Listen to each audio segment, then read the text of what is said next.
मिट्टी में कुश्ती खेलने वालों के लिए एक राहत की खबर है। भारतीय शैली कुश्ती एसोसिएशन ऑफ इंडिया ने एक ऐलान किया है जो मिट्टी में कुश्ती खेलने वालों के लिए सुनहरा अवसर लेकर आया है। देखिए ये रिपोर्ट।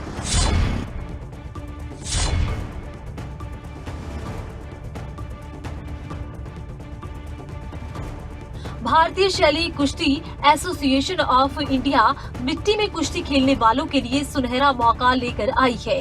कुश्ती एसोसिएशन ऑफ इंडिया ने बहादुरगढ़ में बैठक कर इस बात का ऐलान किया है कि मिट्टी कुश्ती खेलने वालों को राष्ट्रीय स्तर पर अपनी प्रतिभा दिखाने का मौका मिलेगा। लिहाजा प्रदेश में मिट्टी कुश्ती को लेकर राष्ट्रीय चैंपियनशिप आयोजित करवाई जाएंगी। गोरिया टूरिस्ट कॉम्प्लेक्स में बहादुरगढ़ में उसमें एग्जीक्यूटिव कमेटी के हमारे सभी साथी मैक्सिमम आए हैं। तो फैसला ये लिया गया है कि Indian style wrestling association of India की तरफ से डिस्ट्रिक्ट चैंपियनशिप करानी है, प्लस में जिला केसरी का टाइटल भी होगा, वेट कैटेगरी की होगी और टाइटल भी होगा, और फिर स्टेट चैंपियनशिप भी होगी और स्टेट हरियाणा केसरी का या स्टेट जो स्टेट वाले बॉयज कराएंगे उस केसरी का टाइटल भी होगा। जानकारी के मुताबिक मिट्टी कुश्ती की नेशनल चैंपियनशिप भार वर्ग के हिसाब से आयोजित होंगी। इन प्रतियोगिताओं का आयोजन हरियाणा में दिसंबर में किया जाएगा। हिंद केसरी और राष्ट्रीय चैंपियनशिप वेट कैटेगरी वो इस साल की हरियाणा में कराई जाएगी दिसंबर में, और जूनियर की नेशनल चैंपियनशिप प्लस में टाइटल। डेट क्या रहेंगे सर, किस तारीख को? वो जम्मू में होगी दिसंबर में। हम डेट आपको बता देंगे क्योंकि प्रशासन से हमें मान्यता लेनी होती है, तो उसके बाद आपको सूचना दे देंगे इसकी। अब वो जूनियर चैंपियनशिप वो जम्मू में होगी और वो अक्टूबर में कराई जाएगी। जूनियर चैंपियनशिप प्लस में टाइटल भी होगा। जहां एक और देश में राष्ट्रीय चैंपियनशिप का आयोजन होगा तो वहीं दूसरी ओर जूनियर नेशनल चैंपियनशिप का भी आगाज करवाया जाएगा। जूनियर नेशनल चैंपियनशिप का आगाज अक्टूबर में जम्मू में किया जाना है। बता दें कि दुनिया के ऐसे 75 देश हैं जिन्होंने मिट्टी में खेले जाने वाली कुश्ती को मान्यता दी है। अब इंतजार है तो सिर्फ इस चैंपियनशिप का, जहां खिलाड़ी अपने हुनर दिखाएंगे। करनाल में एक दर्दनाक घटना सामने आई, जहां पर एक पिता ने अपने 2 बच्चों को मौत के घाट उतार दिया और उसके बाद पिता ने आत्महत्या कर ली। एक पिता ने ये कदम क्यों उठाया, देखिए इस रिपोर्ट में।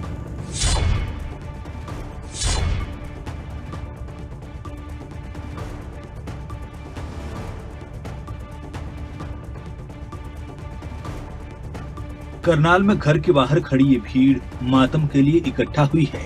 इस घर में 3 लोगों की एक साथ मौत हुई है। मरने वालों में 2 तो बच्चे थे जिनकी किलकारियों से घर गूंजता था, और एक था घर का मुखिया। इन दोनों बच्चों का पिता और इन तीनों की मौत का कारण बनी घर की चौथी सदस्य यानी दोनों बच्चों की मां। जानकारी के मुताबिक इन बच्चों का पिता अपनी पत्नी की दूसरी शादी के चलते तनाव में था, जिसके चलते उसने पहले तो अपने दोनों बच्चों को फांसी के फंदे पर लटकाया और उसके बाद खुद भी आत्महत्या कर ली। जी, ये भादसो गांव में हमारे को सूचना मिली है कि एक सुखविंदर नाम का व्यक्ति है और उसने यहाँ पे अपने दोनों बच्चों के साथ सुसाइड कर लिया। वो पिछले महीने की 25/6 को मृतक की वाइफ सीमा को कुंजपुरा थाना के एरिया से भगाकर ले गया था। दरअसल मृतक की पत्नी सीमा ने हाल ही में अपने पड़ोसी के साथ दूसरी शादी की थी। शादी के बाद सीमा ने अपने बच्चों के साथ रहने से इनकार कर दिया था, लेकिन वो अपने नए पति के साथ पड़ोस में ही रह रही थी। लड़के द्वारा धमकी दी जा रही थी कि मैं आपके दोनों बच्चों को आपसे ले लेंगे और कोर्ट के माध्यम से या जैसे भी, और मैं गांव में ही आकर रहूँगा क्योंकि दोनों परिवारों के परिवार भी घर भी आमने सामने हैं। तो उस वजह से भी कहीं ना कहीं जो डिसीज्ड हैं उनके मन में ग्लानि का भाव भी रहता है कि अगर कोई इस प्रकार का कार्य करे तो आज जो हमें प्रथम दृष्टया तो यही है कि काफ़ी इनको ग्लानि महसूस हुई और जो भी टेंशन और हरासमेंट की वजह से और उन्होंने ये कार्य किया। भादसों गांव में हुई इस घटना से पूरे गांव में मातम का माहौल है। फिलहाल पुलिस ने मौके पर पहुंचकर अपनी जांच शुरू कर दी है। अब देखना ये होगा कि पुलिस इस मामले में महिला और उसके पति के खिलाफ क्या कार्रवाई करती है। जानकारी के मुताबिक व्यक्ति की आत्महत्या का कारण उसका मानसिक तनाव था और उसका कारण उन 2 बच्चों की मां और उसकी पत्नी थी। फिलहाल पुलिस इस मामले में क्या कुछ कार्रवाई करेगी, ये देखने वाली बात होगी। पलवल पुलिस को बड़ी कामयाबी हाथ लगी। पुलिस ने गन पॉइंट पर एक्सिस बैंक से 95 लाख रुपए की लूट करने वाले गिरोह के 5 सदस्यों को धर दबोचा। पुलिस की गिरफ्त में दिखाई दे रहे इन सभी आरोपियों ने एक्सिस बैंक में डाका डाला था। गन पॉइंट के दम पर बैंक से 95 लाख रुपए की नकदी लूटकर ये फरार हो गए थे, जिसके बाद मामले में टीमों का गठन किया गया और लगातार इनकी तलाश की जा रही थी। वहीं सीआईए इंचार्ज अशोक कुमार को सूचना मिली थी कि शहर में एक ब्लैक कलर की स्कूटा घूम रही है, जिसकी नंबर प्लेट पर मिट्टी लगी है। सूचना मिलते ही शहर में कार की तलाश शुरू कर दी गई, जो एक सोसाइटी में निर्माणाधीन मकान के पीछे खड़ी मिली, जिसके बाद पुलिस ने 5 लोगों को काबू किया, जो कि किसी वारदात को अंजाम देने की योजना बना रहे थे। बाइक के बाद हमें सीसीटीवी कैमरे हमारे वो कैसे बाइक छोड़ के कार में बैठ के गए, तो और बैंक वालों से बातचीत करी, जो हमें एक बिहारी लैंग्वेज का थोड़ा कनेक्शन लगा, ये जो बिहारी भाषा बोल रहे थे, तो हमें उसका डाउट हुआ। फिर जैसे तैसे हम अपना लीड हमारी दिल्ली तक और नोएडा तक पहुंची, ठीक है, और कुछ गाड़ियां थी उनकी तलाश करते करते, तो कुल मिला के हमारी टीम में बीच में बिहार भी गई। कुछ लीड्स थे, अहम लीड्स थे हमारे पास। तो इसमें जब बात इन्वेस्टिगेशन में सामने आई तो यह बिहार का नामी गैंग है जो इस वारदात के पीछे था। वहीं पुलिस की पूछताछ में आरोपियों ने बताया कि बैंक लूट मामले में उनके 4 और साथी भी शामिल हैं और लूट के बाद इन सभी आरोपियों ने पैसे अपने अपने घर पर पहुंचा दिए थे। बरामदगी इसमें कल जो इनसे बरामद हुआ है, 1 पिस्टल, 2 देसी कट्टा, 5 जिंदा कारतूस, 2 तलवार और 1 स्कोडा ब्लैक कलर की स्कोडा का गाड़ी। और कैश कहाँ रख दिया? कैश इन्होंने अभी क्योंकि लूट करते ही ये अपना घर चले गए थे, तो किसी ने कैश अपना घर रखवा रखा है, किसी ने कहीं अपने दोस्त के पास रखवा रखा है। तो कैश के बारे में सूचना नहीं है अपना, क्योंकि 8-10 इसमें सब हिस्सेदार थे, तो सबके जितना हिस्से में आया सब अपने अपने पहुंचा दिया। लूट करते इनका मोडस ऑपरेंडी यही रहता है, जो 5 आदमी जैसे 5 या 6 आदमी बैंक में आते हैं, वो इमीडिएटली लूट करके अपने गांव या अपने जिले में चले जाते हैं। फिलहाल पुलिस ने सभी आरोपियों को पूछताछ के लिए 5 दिन की रिमांड पर लिया है। पुलिस का कहना है कि बचे हुए 4 आरोपियों को गिरफ्तार कर रुपयों की बरामदगी की जाएगी। करनाल के उचानी गांव में एक गड्ढे में डूबने से 2 बच्चों की मौत हो गई। परिवार वालों ने दोनों बच्चों की मौत का जिम्मेदार हॉर्टिकल्चर विभाग के उस गड्ढे को बताया, जिसमें डूबने से दोनों बच्चों की मौत हुई। क्या है पूरा मामला, देखिए इस रिपोर्ट में। बरसात के इस मौसम में जहां आसमान से बरसती आफत अपना कहर बरपा रही है, तो वहीं जमीनी स्तर पर लोगों की लापरवाही से मासूमों की जान पर बनाई है। अब करनाल के उचानी गांव को ही देख लीजिए। इस गांव में 2 बहनें अपने भाई से मिलने के लिए पहुंची थी, लेकिन दोनों बहनों के बच्चे हॉर्टिकल्चर विभाग की लापरवाही के चलते हादसे का शिकार हो गए। इस हादसे में दोनों की मौत हो गई। जी ये गड्ढे वगैरह नहीं कूदने चाहिए आसपास। आज तो हमारे बच्चों के साथ हुआ, कल किसी भी बच्चे के साथ आज हो सकता है। इसको बंद करवाना चाहिए। ये तो सरासर गलत है। गड्ढे खोद इसको हमारे बच्चों की मौत का सीधा क्रेडिट हॉर्टिकल्चर को जाता है, किसी और क्योंकि इनकी सिक्योरिटी ने मेरे बच्चों को नहीं रोका सर। अगर आज वो रोकते तो मेरा बच्चा मेरे पास होता। पास होते हमारे हमारे बच्चे मौका नहीं था किसी ने जी हमारे बच्चों को।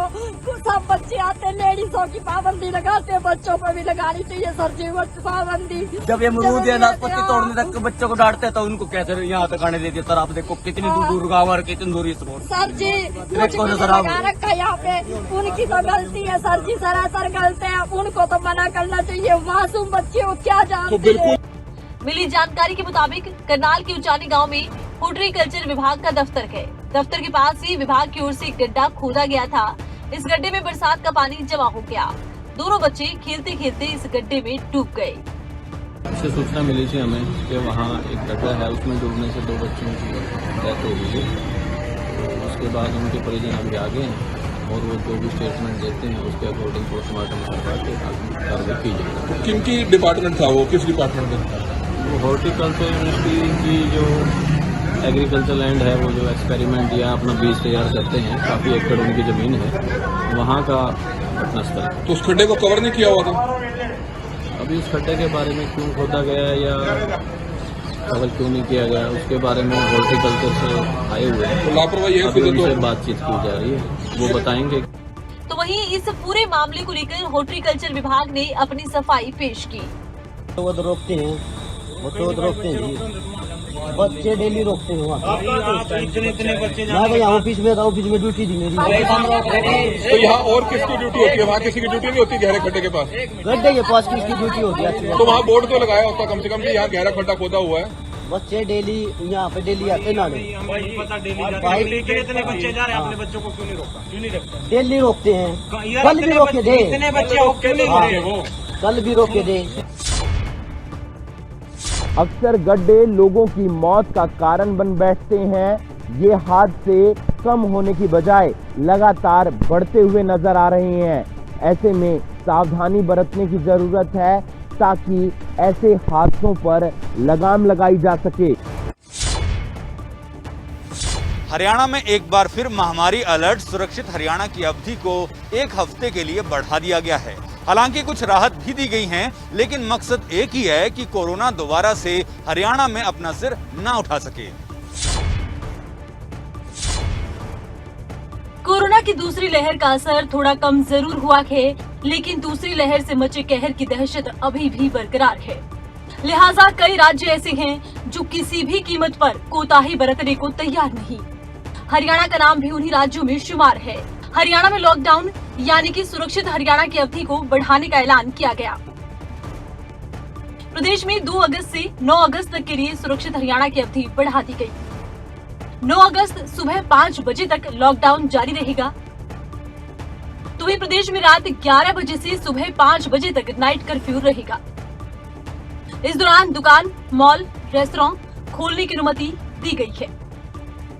शॉपिंग मॉल सुबह 10 से लेकर रात 8 बजे तक खोले जाएंगे। रेस्तरां और बार सुबह 10 बजे से रात 11 बजे तक खुलेंगे। रेस्टोरेंट को 50% क्षमता के साथ खोलने की अनुमति दी गई है। इस दौरान धार्मिक स्थलों को भी खोलने की अनुमति दे दी गई। तो वहीं आंगनवाड़ी केंद्र और क्रच 15 अगस्त तक बंद रहेंगे। इस दौरान विश्वविद्यालयों के लिए आदेश जारी हुए हैं कि विश्वविद्यालय अपने पूरे स्टाफ और हॉस्टल में रहने वाले सभी छात्रों को वैक्सीनेट जरूर करवाएं। जाहिर सी बात है, कोरोना ने हाल ही के महीनों में बुरे दिन दिखाए थे, उन्हें अब कोई भी नहीं दोहराना चाहता। ऐसे में हरियाणा सरकार ने देरी से पहले ही संभलना मुनासिब समझा। महामारी अलर्ट सुरक्षित हरियाणा में सरकार की ओर से कुछ छूट दी गई है, लेकिन लोगों को यह समझने की जरूरत है कि इस छूट का नाजायज फायदा ना उठाया जाए, क्योंकि अगर ऐसा होगा तो कोरोना फिर से पनपने लगेगा, जो किसी के लिए भी सही नहीं है। करनाल में सब्जियों के दामों में काफी उछाल देखने को मिल रहा है। सब्जियों के दाम बढ़ने से आम आदमी परेशान हो गया है, क्योंकि उसकी जेब पर असर पड़ रहा है।